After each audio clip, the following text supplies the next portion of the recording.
بنیادی طور پہ جو بھی ایک رائٹر بنتا ہے اس میں سب سے اہم چیز جو ہوتی ہے وہ اللہ تعالیٰ نے ایک صلاحیت دی ہوتی ہے جو اس کی ذہانت ہوتی ہے. ذہانت کے بعد سیکنڈ لیول جو اس کا آتا ہے اس کا نالج آتا ہے کہ وہ کتنا اس پہ پڑھتا ہے، کتنا اس کو جو ہے اس کے بارے میں اس کو علم ہوتا ہے کہ وہ کام کتنا ہوا ہے، کس نے کیسا کیا ہے. اور تیسری جو اہم چیز ہوتی ہے وہ ہوتی ہے وزڈم. وزڈم ہوتی ہے دانش، جو آپ کو آپ کے ایکسپیرینس سے، ارد گرد کی آبزرویشن سے اور معاشرے جو ہے اس سے آپ اپنے ذاتی تجربے سے چیزوں کو حاصل کرتے ہیں. پہلی ذہانت ہو گئی جو آپ کو اللہ کی طرف سے پیدائشی ملتی ہے، سیکنڈ آپ کو جو ہے اس کا نالج ہو گیا، اور تھرڈ جو ہے آپ کی دانش ہو گئی. دانش جو ہے جو آپ کی آبزرویشن اور معاشرے میں آپ کو جو سفرنگ سے، مشکلات سے آپ حاصل کرتے ہیں. اور سب سے زیادہ امپورٹنٹ چیز جو ہے چوتھی ہوتی ہے وہ ہوتی ہے محنت. اس فیلڈ میں آپ جتنی محنت کریں گے، دنیا میں کوئی بھی کام ایسا نہیں ہے جو محنت کے بغیر آپ کر سکتے ہیں. بعض لوگ بہت ٹیلنٹڈ ہوتے ہیں، ان میں اللہ نے بہت زیادہ ذہانت بھی دی ہوتی ہے، ان کی آبزرویشن بھی بہت اچھی ہوتی ہے، ان کے پاس نالج بھی بہت ہوتا ہے، لیکن وہ محنت نہیں کرتے، اور نتیجہ یہ ہوتا ہے کہ وہ جو بھی کام کرتے ہیں وہ بڑا سطحی ہوتا ہے، اس میں بہت دوام نہیں ہوتا. مین فوکس جو ہے، سب سے امپورٹنٹ چیز جو ہے وہ ہے محنت، محنت اور محنت.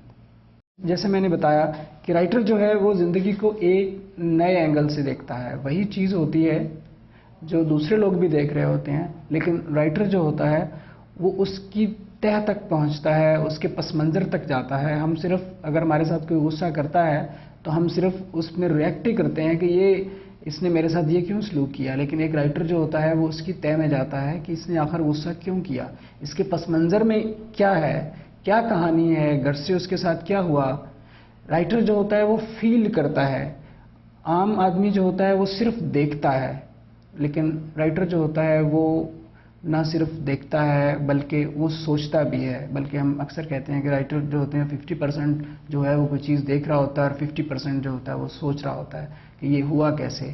یہی ایک آبزرویشن ہوتی ہے، یہی ایک ڈیٹیل جو ہوتا ہے جو اس کو دوسروں سے مختلف کرتی ہے. اور پھر وہی بات جو بالکل عام سی بات لگ رہی ہوتی ہے، وہی واقعہ جو بالکل عام سا لگ رہا ہوتا ہے، رائٹر جو ہوتا ہے جب اس کے پروسیس سے نکلتا ہے، اس کو وہ دیکھتا ہے تو وہ اس طرح بیان کرتا ہے کہ آپ کو یہ واقعہ جو ہوتا ہے وہ ایک بہت بڑا ادب کا اور بہت بڑا ایک آرٹ کا نمونہ لگنے لگتا ہے. وہ اس کو اس طرح پریزنٹ کرتا ہے. بلکہ آپ ایسے سمپلی دیکھ لیں کہ جس طرح ایک چٹان ہے، ایک پتھر ہے، عام آدمی جو ہے اس کو پتھر ہی نظر آئے گا، لیکن ایک رائٹر جو ہوتا ہے وہ دیکھتا ہے کہ اس پتھر کے اندر ایک ہیرا ہے، اور اس کو تلاش کے ایک ہیرا بنا دیتا ہے. یہ ایک بہت ڈفرینٹ پوائنٹ آف ویو ہوتا ہے عام آدمی کے دیکھنے کا اور رائٹر کے دیکھنے کا. رائٹر جب بھی دیکھتا ہے اس کے ہاں ایک محبت ہوتی ہے. وہ مجرم ہو اس کے لیے بھی اس کو محبت ہوتی ہے کہ یہ مجرم کیوں بنا، اور اسی طرح کوئی غلط کام کر رہا ہوتا ہے تو اس کو بھی وہ محبت کی نظر سے دیکھتا ہے کہ کیسے میں یہ اس حالات میں کیسے پھنسا، اور کیسی اس کی کہانی ہے، وہ اس کی تہہ تک پہنچنے چاہتا ہے کہ وہ یہ کیوں کر رہا ہے. اس کی دو ہوتی ہیں چیزیں. ایک جو ہے رائٹنگ جو ہے جو ہمیشہ سے ہمارے بڑے رائٹرز کرتے چلے آئے، وہ لوگ جو تھے وہ اپنے تخیل میں جو ہے ایک کریکٹر بناتے تھے جس طرح انہوں نے سوچا ہوتا تھا، اور پھر اس کے حساب سے تلاش کیا جاتا تھا کہ یہ کریکٹر جو ہے وہ کون کرے گا. اب ہمارے ہاں جو ہے جو بیسک ادب سے آنے والے رائٹرز جو ہیں وہ کم ہو گئے. اب ہمارے ہاں رائٹرز جو ہے مختلف کالجز اور یونیورسٹی سے جو اسکرپٹ رائٹنگ سیکھ کے آ رہے ہیں، تو وہ لوگ جو ہوتے ہیں ان کو ایک ڈیمانڈ دے دی جاتی ہے کہ بھائی آپ نے فلاں کریکٹر جو ہے اس پہ لکھنا ہے. تو اس میں یہ ایک کمرشل ڈیمانڈ بھی ہوتی ہے، اس وجہ سے لکھتے ہیں. اور دوسری وجہ یہ ہوتی ہے کہ کریکٹر کو یا کسی ایکٹر کو رکھ کے اس لیے لکھا جاتا ہے کہ بعض لوگ سمجھتے ہیں کہ اگر کسی اور نے یہ رول کیا تو وہ شاید اس سے جو ہے انصاف نہ کر سکے، تو اس لیے وہ اسی کو کاسٹ کرنا چاہتے ہیں. تو اس میں ان کو لگتا ہے کہ یہ ہمارا جو اسکرپٹ ہے، یہ ہمارا جو کانٹینٹ ہے، ہمارا جو کریکٹر ہے وہ اچھے طریقے سے کنوے کرے گا. لیکن یہ مطلب اب آپشنل ہے، دونوں چیزیں ہی چلتی ہیں. یہ ہو گیا ہے کافی اس کمرشلزم میں کہ اگر آپ اپنا ہی کریکٹر کنسیو کر کے لکھتے ہیں تو ہو سکتا ہے کاسٹنگ کے وقت جو کاسٹ کیا جائے وہ اس کے مطابق نہ ہو. مجھے اپنا ذاتی ایکسپیرینس ہے، میں نے بہت اسٹوڈنٹ لائف میں فرسٹ ایئر میں تھا تو میں نے ایک سیریل ٹیلی ویژن کے لیے لکھا ہوا. تو مجھے جو ہے وہ ٹین ایجر لڑکیاں چاہیے تھیں، تو اس وقت انہوں نے کہا جی ہمارے پاس جو ہے اویلیبلی میں ثروت عتیق ہے. تو میں پریشان ہو گیا کیونکہ ثروت عتیق جو ٹینیجر تو نہیں تھی اس وقت. تو اس میں یہ ہوتا ہے کہ کاسٹنگ میں بہت زیادہ پرابلمز ہو جاتی ہیں، اس لیے بعض لوگ پہلے ہی سوچ کے اور اس کریکٹر سے کمٹ کر کے لکھتے ہیں.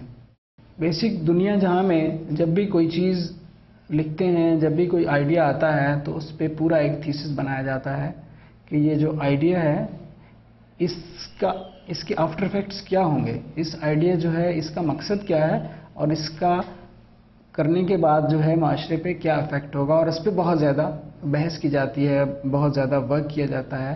اور ہمارا بیسک جو ٹوٹل ادب ہے، ادب میں بھی جو ہے زیادہ تر جو ہمارے ادیب ہوتے تھے وہ جب بھی کوئی چیز لکھتے تھے تو اس ذہن اور اس کانسیپٹ کے ساتھ لکھتے تھے کہ اس کا امپیکٹ کیا ہے معاشرے پہ، اور وہ ایک تھیسس کے ساتھ لکھا جاتا تھا.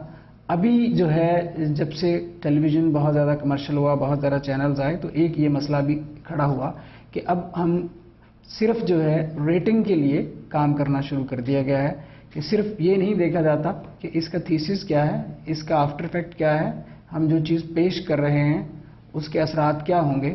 ہم صرف یہ اب دیکھا جا رہا ہے کہ کیا اس کی ریٹنگ آئے گی کہ نہیں آئے گی، جس وجہ سے بہت سارے سینسٹیو ایشوز کو جو ہے بہت سارے جو کسی زمانے میں ٹیبوز سمجھے جاتے تھے ان ایشوز کو اس طرح پریزنٹ کر دیا جاتا ہے کہ لوگوں کی سمپتھیز جو ہے اور لوگوں کو جو ہے وہ حیران کر دیا جائے اور ریٹنگ حاصل کی جائے. سو یہ ایک کسی بھی ڈرامہ یا کسی بھی پروڈکشن یا کسی بھی کہانی کے لیے بہت امپورٹنٹ چیز ہے. ایک پورا تھیسس ہونا چاہیے کہ یہ جو کچھ کیا جا رہا ہے کیوں کیا جا رہا ہے. لیکن یہ ہے کہ اب چونکہ کمرشل ٹوٹل کام کمرشل ہو رہا ہے، اس میں صرف یہ دیکھا جاتا ہے کہ ریٹنگ کیا ہے. ابھی تو ایسی صورتحال ہے کہ بہت سارے ایسے ڈرامے جو ہے جن کی ریٹنگ بہت زیادہ ہو جاتی ہے، وہ بنیادی جو ہے ڈرامے کے اصولوں پہ اور بنیادی اخلاقیات جو ہے اس کے مطابق بھی نہیں ہوتے. نہ ایکٹنگ وائز بہت اچھے ہوتے ہیں، نہ کانٹینٹ وائز بہت اچھے ہوتے ہیں. سو وہی جو ہے، لیکن آج کل جو ہٹ ہے وہی جو ہے اس کو ایک رول ماڈل مانا جاتا ہے. سو یہ ایک دور جو ہے اس میں بہت زیادہ ایکسپیریمنٹیشن کا دور ہے. فارمیٹ میں، کاسٹنگ میں، کانٹینٹ میں بہت زیادہ اس وقت جو ہے ایکسپیریمنٹیشن ہو رہی ہے اور اس کی بہت زیادہ گنجائش ہے. لیکن کچھ سالوں کے بعد یہ ہوگا کہ آہستہ آہستہ پھر وہی جو ایک معیاری ڈرامہ ہے، معیاری مزاح ہے، معیاری کامیڈی ہے، اس پہ فارمیٹ پہ ہم آ جائیں گے. بیسیکلی جو ہوتا ہے کوئی بھی ڈرامہ ہو، کامیڈی ہو یا سٹ کام ہو، وہ اس معاشرے جو ہے اس کا ایک ریفلیکشن ہوتا ہے، اس کا آئینہ ہوتا ہے. وہ معاشرے کو جو ہے وہ اس کی ایک لک دکھاتا ہے. لیکن بعض اوقات ایسا ہوتا ہے کہ ہم لوگ ایسی کہانیاں اور ایسے جو ہے ٹاپک چنتے ہیں جو بہت ریئر ٹاپک ہوتے ہیں. صرف ہم چونکانے کے لیے لوگوں کو، کسی زمانے میں اس طرح کی کہانیاں لکھا جایا کرتی تھیں کہ جو بڑے ہی اب نارمل سے واقعات پہ، اب نارمل سے لوگوں پہ، جو معاشرے کا سکھ پورشن ہوتا ہے سوسائٹی کا، اس پہ بنائی جاتی تھیں. تو اب یہ ہے کہ ان سکھ پرسنز پہ بیس کر کے سیریز بنائی جاتی ہیں اور جو بہت گھروں میں چلتی ہیں. اور آپ نے دیکھا کہ پچھلے چند سالوں میں آپ ریپ کے اور انسیسٹ کے اور ایسے جو ہے واقعات جو ہے جن کو ہم ویسے ہی کبھی بیان نہیں کرتے تھے، ٹیلی ویژن ڈرامہ جو ہے اس نے ان کو دکھانا شروع کر دیا صرف ریٹنگ کے لیے، صرف جو ہے بزنس کے لیے. تو یہ سارے جو چیزیں ہیں، اب حیرت کی بات یہ ہے کہ اب ان لوگوں کو ان ڈراموں پہ اب ریٹنگ بھی آتی ہے. سو ہماری جو سوسائٹی ہے اب اسی کو طے کرنا ہے کہ اگر وہ ایک اچھے ڈرامے پہ اس کو ریٹنگ نہیں دے گی، کیونکہ دکھ اس وقت نہیں ہوتا کہ جب ایک اچھا ڈرامہ جو ہے اس کو ان نوٹسڈ وہ چلا جائے. دکھ اس وقت ہوتا ہے جب ایک برا ڈرامہ جو ہوتا ہے اس کو لوگ بہت زیادہ پسند کرنے لگیں. سو اس وقت جو ہے اور تو کوئی ایسا نظام نہیں ہے کہ جو ان چیزوں کو کنٹرول کر سکے. اور اس وقت جو رائٹرز ہیں وہ بیسیکلی بڑے رائٹرز بہت کم رہ گئے ہیں مارکیٹ میں. وہ نئی جنریشن جو آئی ہے وہ کالجز سے اور یونیورسٹیز سے جو ہے اسکرپٹ رائٹنگ سیکھ کے آئی ہے. تو بیسک وہ رائٹرز نہیں ہیں جو کتابیں لکھتے تھے اور جو کلاسیکل رائٹرز تھے. سو اس لیے اب جو ہے ویور کو فیصلہ کرنا ہے کہ اسی ڈرامے کو پسند کریں جو ان کی سوسائٹی کے مطابق یا ان کی سوشل ویلیوز کے ساتھ جاتا ہے. اور یہ بڑی حیرت کی بات ہوتی ہے کہ ہم یہ بھی دیکھتے ہیں کہ وہ ڈرامہ ویلیوز کے ساتھ بھی نہیں جا رہا, لیکن اس کے باوجود جو ہے اس کو بہت ریٹنگ ملتی ہے. تو یہ ایک حیرت کی بات ہے کہ ہماری سوسائٹی ویسے تو کہتی ہے کہ جی ہمیں اخلاقیات اور ایسے ڈرامے ہونے چاہیے جو ہم پوری فیملی کے ساتھ بیٹھ کے دیکھیں, لیکن ایسے ڈرامے جن کو پوری فیملی کے ساتھ بیٹھ کر نہیں دیکھ سکتے ان ڈراموں کو بھی ریٹنگ ملتی ہے. تو اس لیے فیصلہ تو اب سوسائٹی نے کرنا ہے, اب لوگوں نے کرنا ہے, یہ معیاری ڈرامہ چاہتے ہیں یا پاپولر ڈرامہ چاہتے ہیں.